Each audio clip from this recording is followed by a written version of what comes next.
என்னக்கா? இந்தா இதெல்லாம் கொண்டு போய் அங்க வை. மெதுவா. பாத்து.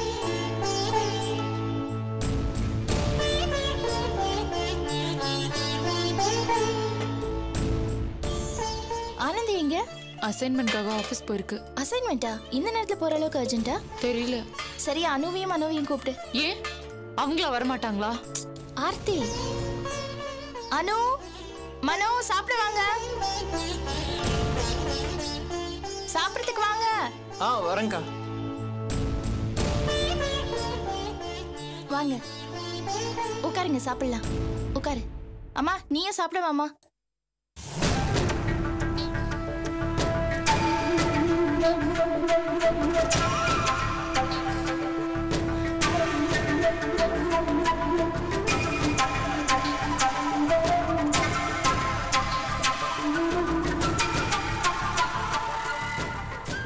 சாப்பிடுமா.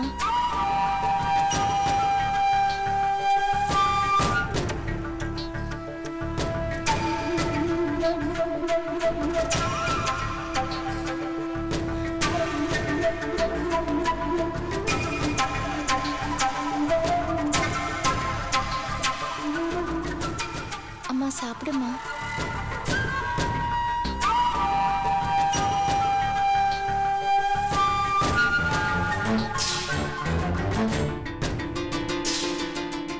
ஆர்த்தி சாப்பிடு.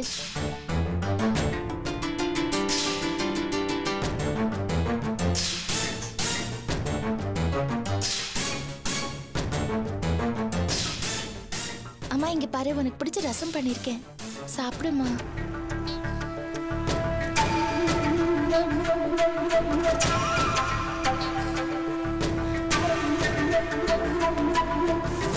அம்மா சாப்பிடுமா, உனக்கு பிடிச்ச ரசம் சாதம், சாப்பிடு.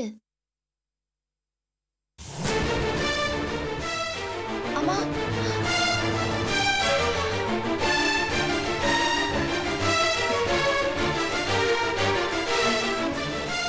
அம்மா ஏம்மா எந்திரிச்சு வந்துட்ட? சாப்பிடுமா, வாமா வந்து சாப்பிடு. எனக்கு வேண்டாம் அபி. என்னம்மா ஆச்சு உனக்கு? வாமா. வேண்டான்னா விட்டுட.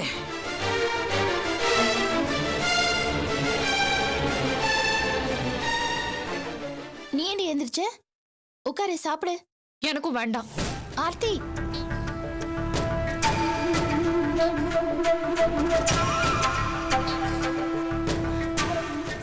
சாப்பிடு. அனு, அனு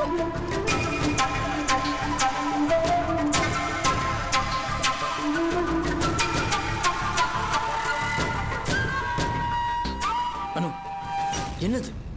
ஏன் இந்த மாதிரி பண்ண? என்ன செஞ்ச? ஏன் சாப்பிடும்போது எழுந்துச்சு வந்த? அவங்க 2 பேரும் என்ன கேவலமா பார்த்து எழுந்து போனாங்க. அது தப்பு இல்லையா? என்னம்மா பேசுற? அவங்க 2 பேருக்கும் தான் கோவம், சாப்பிடாம போறாங்க. நீ வந்து நான் இந்த வீட்டுக்கு வாழ வந்தவ. எனக்கு இங்க இருக்கிறவங்க தானே ஆதரவு. அவங்க 2 பேரும் இப்படி வெறுப்பு நடந்துக்கிட்டா எனக்கு எப்படி இருக்கும்? ஓ, அவங்க 2 பேரை பத்தி பேசுறேன். நானும் ஆனந்தியும் உங்ககிட்ட நல்லா தானே நடந்துக்கிறோம். அதையும் நினைச்சு பார்க்க மாட்டேங்கிற. நான் தானே சமைச்சேன், அதை நீ சாப்பிடக்கூடாதா? எனக்கு ரொம்ப இன்சல்ட்டிங்கா இருந்துச்சு. ஓஹோ, அவங்க ஜஸ்ட் எழுந்திருச்சு போனது உன்னால தாங்க முடியல, இன்சல்ட்டிங்கா இருக்குன்னு சொல்ற. அவங்க இத்தனை வருஷம் கஷ்டப்பட்டு வளர்த்த என் தம்பியும் நீயும் அவங்கள பொருட்டா கூட நினைக்காம கல்யாணம் முடிச்சுக்கிட்டீங்களே, அவங்க எவ்வளவு இன்சல்ட்டிங்கா ஃபீல் பண்ணிருப்பாங்க. அதுல நியாயம் இருக்குல்ல? காதலிச்சும் சம்மதிக்கல, போராடி கல்யாணம் பண்ணிக்கிட்டோங்கிறது உங்களுக்கு நியாயமா இருக்கலாம். ஆனா அத மத்தவங்க எல்லாரும் புரிஞ்சுக்கணும், கைத்தட்டி வரவேற்கணும்னு நினைச்சா அது மடத்தணும். உங்க வயசுக்கே உங்களால வளைஞ்சு கொடுத்து போக முடியலன்னா அம்மா அவங்க வயசுக்கு எப்படி உடனடியா வளைஞ்சு கொடுப்பாங்க நீங்க எதிர்பார்க்கறீங்க? அம்மாவுக்கு ஏற்பட்டிருக்கிற காயம் ரொம்ப ஆழமானது. அந்த காயத்தை ஏற்படுத்தினது நீங்க. அது ஆறணும். அது வரைக்கும் நீங்க தான் பொறுமையா இருக்கணுமே தவிர அம்மா ஏன் மூஞ்சி சுளிக்கிறாங்கன்னு அவங்க மேல குற்றம் கண்டுபிடிக்க கூடாது. புரியுதா? காதல் கல்யாணம் பண்றதுக்கு மட்டும் திட்டம் போட தெரியுது இல்ல? அந்த கல்யாணம் என்ன மாதிரி விளைவுகளை ஏற்படுத்தும், அதுல எப்படி இருக்கணும்னு யோசிக்க மாட்டீங்களா? உங்க காரியம் முடிஞ்சிருச்சுன்னா அப்புறம் பொறுமையெல்லாம் போயிடுமா? இது பாருங்க, அம்மாவோட கோவம் நியாயமானது. அவங்க இடத்துல நான் இருந்திருந்தா கூட இப்படிதான் கோவப்பட்டிருப்பேன். அவங்கள மாதிரியே மனோ கூட சண்டை போட்டிருப்பேன். அதானே இயல்பா நடக்கும். நான் மட்டும் இல்ல அனு, அவங்க இடத்துல நீ இருந்திருந்தா கூட இந்த மாதிரிதான் நடக்கும். புரியுதா?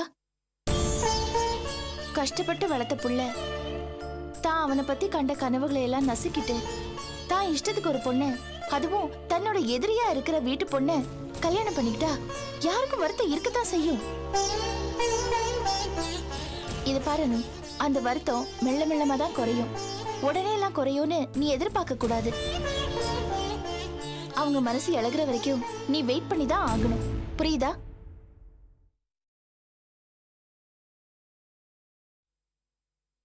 சரி, வா சாப்பிடலாம். இல்லைங்க, எனக்கு வேண்டாம்.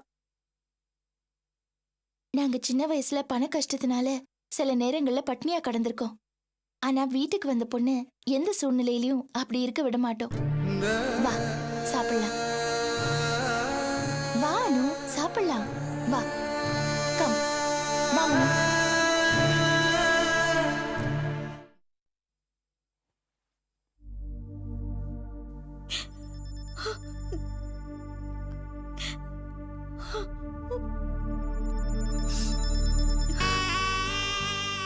காஞ்சனா,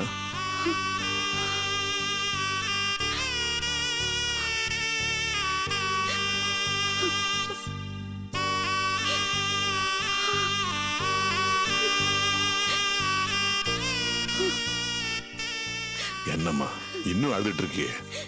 அழாதம்மா, அழாத. இப்படி பண்ணிட்டாலே அனு. சரி விடுமா, விட்டு தள்ளு. முடியலைங்க, எல்லா நினைப்பும் மனசுல வந்து மோதிக்கிட்டு இருக்கு. அவ மேல நான் எவ்வளவு பாசம் வச்சிருந்தேன் உங்களுக்கே தெரியும்ல. நல்லா தெரியும் காஞ்சனா, நம்ம பிள்ளைங்களை விட நீ அனுமேல தான் ஜாஸ்தி பாசம் வச்சிருந்த. நல்லாவே தெரியும். கூட இருந்து பார்த்தவன் தானேனா. அப்புறம் எப்படிங்க மனசு வந்துச்சு அவளுக்கு? என்ன ஒரேடியா தூக்கி போட்டுட்டு போயிட்டால. இப்போ எல்லாம் அந்த மாதிரி நிறைய நடக்குதுமா. இந்த காலத்து பசங்க வேற மாதிரி இருக்காங்க. நம்மால அவங்கள புரிஞ்சுக்க முடியல. என்னோட பாசம் அவளுக்கு எப்படிங்க புரியாம போச்சு? இந்த மாதிரி பண்ணா அம்மாவால தாங்கிக்க முடியாதுன்னு அவளுக்கு தெரியாதா? தெரிஞ்சிருந்தோம் அவ இப்படி பண்ணிருக்கானா? இவ்வளவு நாள் நான் அவ மேல வச்சிருந்த பாசத்துக்கு என்னங்க அர்த்தம்? காஞ்சனா, நானும் உன்ன மாதிரி தான் உடைஞ்சு போயிருக்கேன். நானும் பாத்துக்கிட்டே இருக்கேன். நான் யார் மேல எல்லாம் அதிகமா பாசம் வைக்கிறேனோ, அதிகமா நம்பிக்கை வைக்கிறேனோ, அவங்க எல்லாருமே ஏதாவது ஒரு சூழ்நிலையில எனக்கு துரோகம் பண்ணிடுறாங்க. ஏங்க ஏங்க இந்த மாதிரி? அழாதம்மா, ப்ளீஸ் அழாத. எப்படிங்க அழாம இருக்க முடியும்?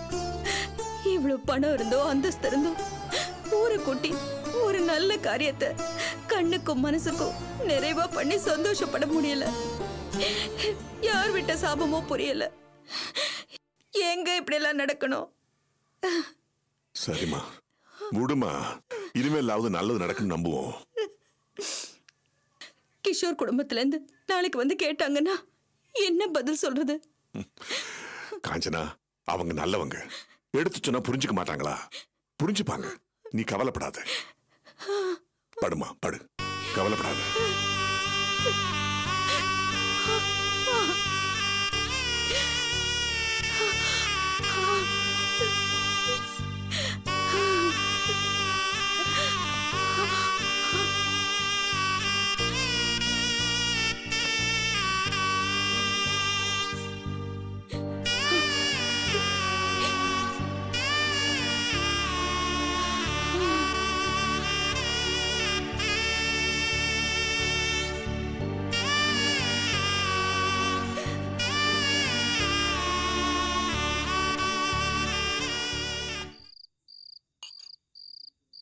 அப்பா போதும்பா, அவருக்கு புது பழக்கம். ஜாஸ்தி ஊத்தாதீங்க. ஏற்கனவே லிமிட்டை தாண்டின மாதிரி தெரியுது. அடா போமா, எல்லாமே லிமிட்டை தாண்டி தான் போய்கிட்டு இருக்கு. இது போனா என்ன? You're right, uncle.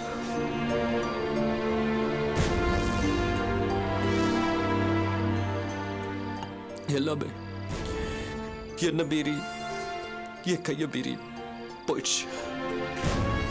என் லிமிட்டை தாண்டி போயிடுச்சு. காரணம் அந்த அப்பி. கரெக்ட் மாப்பிள்ள, நீங்க சொல்றது சரி. இப்ப நான் ஒத்துக்கிறேன், அந்த அபி லேசுப்பட்ட ஆள் இல்ல. அவளுக்கு எல்லாமே தெளிவா தெரியுது. எங்க அடிச்சா நீங்க ஆடி போவீங்கன்னு தெரிஞ்சு அடிக்கிறா.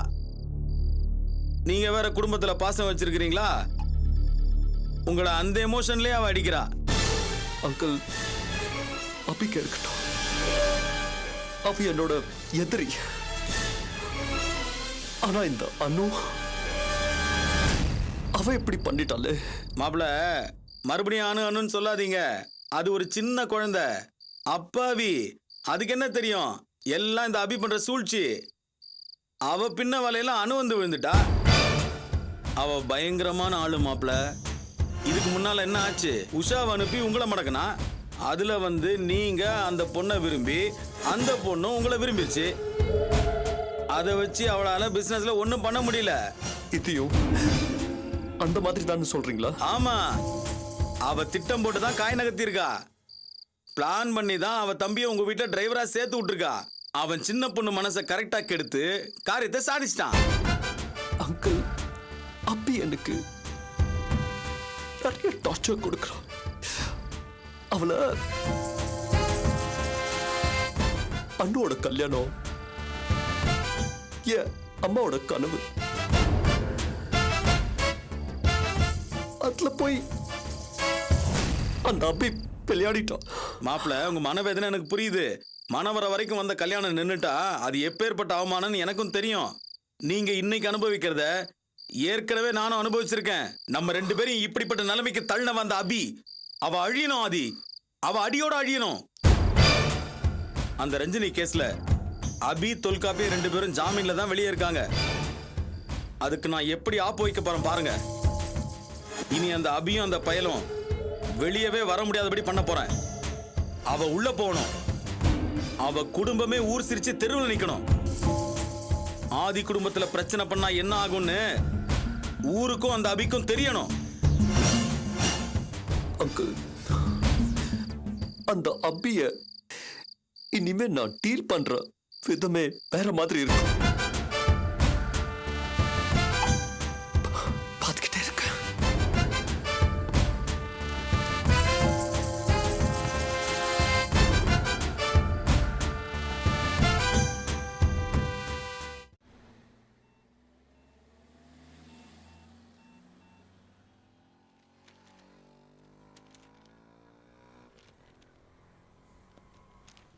என்ன அபி, ஃபைல்லாம் ஆஃபீஸில் போய் பார்த்துக்கூடாதா? இல்ல, ஒரு சின்ன டவுட்டு, அதான்.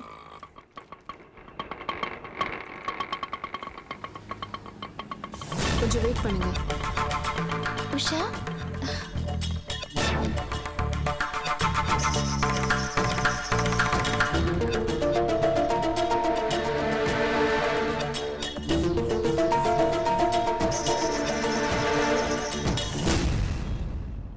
வா உஷா.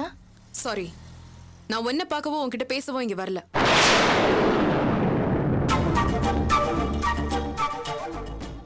அனு, அனு, அனு, அனு, அனு, வா உஷா, உள்ள வா. அனு, வாங்க மேடம். வணக்கம். இப்ப ரொம்ப சந்தோஷமா இருக்கீங்களா? நீங்க தேடிக்கிட்ட புது வாழ்க்கை ரொம்ப கோலாகலமா இருக்கு போல இருக்கு. மனசெல்லாம் அப்படியே குளுகுளுன்னு இருக்குமே. அண்ணி, பேசாத. அண்ணியா அண்ணி? முறை வச்சா கூப்பிடுற? அங்க வீட்டுக்கு வந்து பாரு, உன் அண்ணன், அம்மா, அப்பா, பாட்டி எல்லாம் என்ன நிலைமையில இருக்காங்கன்னு. இப்படி அண்ணி அண்ணின்னு முறை வச்சு கூப்பிடுறியே, இதே மாதிரி தானே அவங்களையும் முறை வச்சு கூப்பிட்டுருப்ப. அதுல ஒரு துளி அது உண்மையான பாசம் இருந்திருந்தா இப்படி அவங்க தலையில கலை தூக்கி போட்டுட்டு வந்திருப்பியா? என்னமோ சொன்னியாமே அவர்கிட்ட, நான் வேலைக்காரிக்கு பிறந்தவதான் அப்படின்னு. இது உனக்கு எப்ப தெரியும்? இப்ப தெரியும். இத்தனை வருஷமா அப்படி ஒரு நினைப்பு உனக்கு வர மாதிரி அவங்க உன்னை நடத்திருப்பாங்களா சொல்லு? ஒன்னியும் அஞ்சலி அவங்க ஒரே மாதிரி தானடி பாத்துக்கிட்டாங்க. நீ அந்த வீட்டுக்கு மூத்த பொண்ணு அப்படின்னு தான் அவங்க நினைச்சிட்டு இருந்தாங்க. அந்த நினைப்புக்கு நல்ல பரிசு கொடுத்துட்டடிமா. இங்க பாரு, காதலிக்கிற வரைய கல்யாணம் பண்ணிக்கிறதுலயோ எந்த தப்பும் இல்ல. ஆனா அந்த கல்யாணம் யார் மனசையும் புண்படுத்தாம இருக்கணும். ஏண்டி ஓமனால தானே நாங்கள கல்யாண பேச்சு எடுத்தோம். அப்பவே சொல்லி தொலைச்சிருக்க வேண்டியதானே. எனக்கு இந்த கல்யாணத்துல இஷ்டம் இல்ல, கட்டினா இவனை தான் கட்டிப்பேன் அப்படின்னு. இல்ல எனக்கு இப்ப கல்யாணமே வேண்டாம்னு சொல்லிருக்கணும். கல்யாண பேச்சு எடுத்து பொண்ணு பார்த்து எல்லாம் பேசி முடிவு பண்ணதுக்கு அப்புறம் நிச்சயதார்த்த தண்ணிக்கு இப்படி கழுத்து எடுத்துட்டியடி பாவி. நீ இப்படி ஒரு காரியத்தை பண்ணிருக்கன்னு தெரிஞ்ச உடனே அவங்க துடிச்சு துடிப்பென்னு நீ பாக்கல அனு. நான் பார்த்தேன். மனசுக்கு எவ்வளவு வேதனையா இருந்தது தெரியுமா? இப்படி எல்லாரும் முன்னாலே அவங்கள தலை குனி வச்சிட்டியடி. அக்கா டேய், நான் வாய் சொல்றது மூடுறா. யாருக்கு யார் அக்கா? என்ன நீ அக்கான்னு நினைச்சிருந்தா இப்படி ஒரு காரியத்தை பண்ணிருப்பியா? இப்ப நாங்க எல்லாரும் வேதனைப்படுறோம் பாரு. இதுக்கு காரணம் நீயும் இவளும் தான். அன்னைக்கு ஹாஸ்பிடல்ல நான் அவனை பார்த்து பேசினப்போ இந்த விஷயத்தை பத்தி மூச்சு விட்டுருப்பியா? அப்படியே கல்வெளி மங்க மாதிரி நின்னுட்டு இருந்த. என்னமோ ஃப்ரெண்டுக்கு ஆக்சிடென்டா ஐசியூல அட்மிட் ஆயிருக்கானான்னு அர்ஜென்ட்டா ஓடி போனேன். இவளை கடத்திட்டு போய் திருட்டு கல்யாணம் பண்றதுதான் உன் அர்ஜென்ட்டுக்கு காரணம்னு அன்னைக்கு எனக்கு தெரியாம போச்சுடா. என்ன உன் கூட பிறந்த அக்காவா நினைச்சிருந்தா இப்படி ஒரு காரியத்தை பண்ணிருப்பியா? தோ நிக்கிறாளே, எல்லாத்துக்கும் அட்ஜஸ்ட் பண்ணிக்கிட்டு எதை பத்தியும் கவலைப்படாம மத்த விளைவுகளை பத்தி எல்லாம் யோசிக்காம உனக்கு கல்யாணம் பண்ணி வச்சிருக்காளே அபி, அவதான் உனக்கு அக்கா. உஷா, நடந்தது என்னன்னு முழுசா தெரிஞ்சுக்காம நீங்க பாட்டுக்கு பேசிட்டே போறீங்க. Stop it Thuls. நீங்க மட்டும் என்ன ஒழுங்கு? அன்னைக்கு ஹாஸ்பிடல்ல வந்து பார்த்து பேசுனீங்கல்ல, மனு மாதிரி எதுவுமே தெரியாத மாதிரி போயிட்டீங்க. ஒரு வார்த்தை சொல்லிருக்கலாம்ல துல்ஸ். அது சரி, நீங்க எப்படி சொல்லுவீங்க? நீங்க தானே இதுக்கெல்லாம் தலைமை. ப்ளீஸ் உஷா, எதையும் அறகுறையா புரிஞ்சுக்கிட்டு பேசாதீங்க. உங்ககிட்ட விவரம் சொல்ல தான் நான் அன்னைக்கு ஹாஸ்பிட்டல் வந்தேன். ஆனா நீங்க என்ன சொன்னீங்க? அனு நல்லா இருக்கா, நாளைக்கு நிச்சயம் கண்டிப்பா நடக்கும்னு சொன்னீங்க. சரி, எந்த பிரச்சனையும் இல்ல, நாமே வீணா அதில் கன்ஃபியூஸ் பண்ணணும்னு விட்டுட்டேன். ஓஹோ, சொல்லாம விட்டதுக்கு இப்படி ஒரு சாக்கா? இல்ல உஷா, இதான் உண்மை. எதுக்கு வீண் பிரச்சனைன்னு தான். ஆமா, உங்களுக்கு இது வீண் பிரச்சனையா தான் இருக்கும். ஏன்னா இது உங்க வீட்டு பிரச்சனை இல்ல பாருங்க. என்ன உஷா, நீ பாட்டுக்கு இப்படி பேசிக்கிட்டே போற? பின்ன எப்படி பேசணும்னு நீயே எனக்கு சொல்லிக் கொடு அபி. இத்தனை பேருக்கு நீ தானே சொல்லி கொடுத்திருக்க, எனக்கும் சொல்லிக் கொடு. உஷா, நீ பேசுறத புரிஞ்சுக்கிட்டு தான் பேசுறியா? நான் ஆதங்கத்துல பேசுறேன் அபி. அவங்களுக்கு தான் அனுபவம் பத்தாது, அறிவு கட்டத்தனமா என்னத்தையும் பண்றாங்க. நீ என்ன பண்ணிருக்கணும்? புத்தி சொல்லி அவங்களுக்கு புரிய வச்சு இந்த கல்யாணத்தை தடுத்து நிறுத்தி இருக்கணும். ஆனா நீ முன்ன நின்னு கல்யாணத்தை நடத்தி வச்சிருக்க. மனசாட்சி இருக்கா உனக்கு? உஷா, கொஞ்சம் பொறுமையா பேசு. அக்கா உன்ன விருப்பப்பட்டு இந்த கல்யாணத்தை நடத்தி வைக்கல. சூழ்நிலை அப்படி அமைஞ்சு போச்சு.